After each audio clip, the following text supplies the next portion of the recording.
Hey, thanks for making it to Veterans Info Tap. I'm glad you made it. $105 million is a lot of money. And recently, a California man was sentenced for his role in Veterans Affairs fraud scheme for that exact amount, $105 million. Now, well, I mean, it could be off a couple dollars here or there, but whatever. $105 million, huge. So we just wanted to read through it here real quick, give you my 2 cents, kind of take a peek into what's going on. So it's fairly short here. And then I'm going to follow this one up with another wonderful fraud situation as well. Now, the goal here is really just to inform those idiots out there that if they think about defrauding the government and Veterans Affairs, they might want to think twice because they will get caught and they will have huge penalties and fines and hopefully prison time. So let's move on.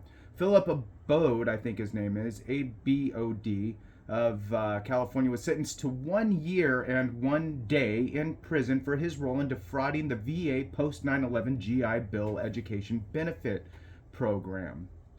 That's not good. He was certified. He was a certifying official at the California Technical Academy, which offered VA-approved training programs to military veterans. Abode and his co-conspirators made false and fraudulent representations to the VA regarding, among other things, veterans' enrollment in approved courses of study and class attendance. The defendant and his co-conspirators also falsified course completion records to make it appear as if enrolled veterans completed their programs, when in fact they had not. For 10 years, the school fraudulently obtained more than $32 million in tuition payments from the VA. During the same period, the VA paid more than $72 million in education-related government benefits to veterans enrolled in VA-approved courses.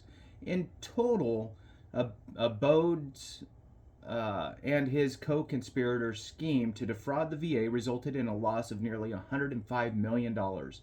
Abode was ordered to pay $3.4 million in restitution to the VA. This was the Justice Department's largest post 9/11 GI Bill fraud case. Wow. The VA OIG investigated the case. What a fool.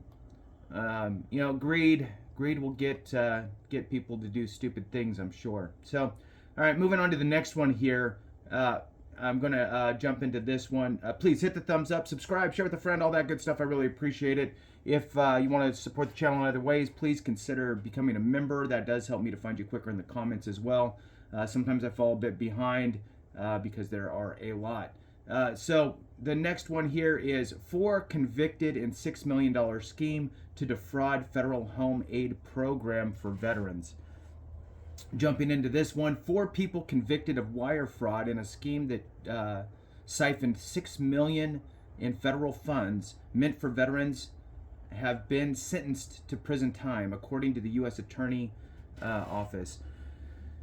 James Sinnard and Mary Sinnard of Brandon, Mississippi, John Sutton of, I'm not sure, Mandeville, and Mark Curez of Covington each pleaded guilty this year to federal wire fraud charges.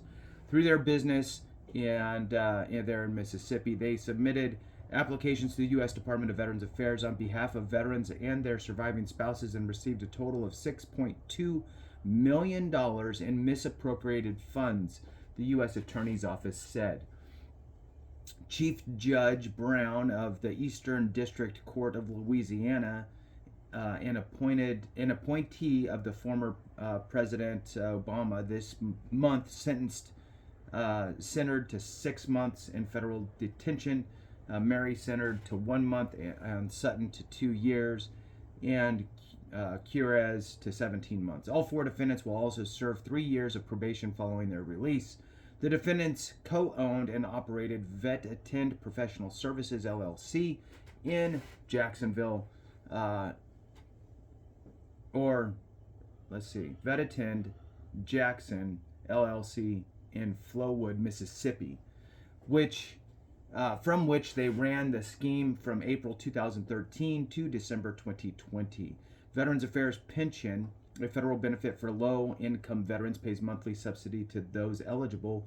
Both branches of Vet Attend submitted fraudulent affidavits for home aid services to the government. Only accredited agencies can provide home services to veterans in need with federal funding, and none of the 4 defendants were accredited. The U.S. Attorney's Office said Louisiana Attorney General secured an injunction in 2021 shutting down the Louisiana business.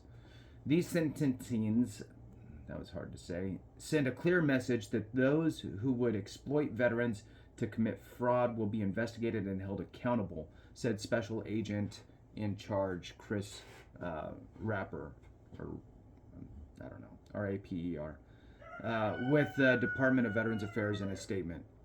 Let's see, and looks like that concludes it. So just, another few winners, 4 of them, just committing frauds, over $6 million.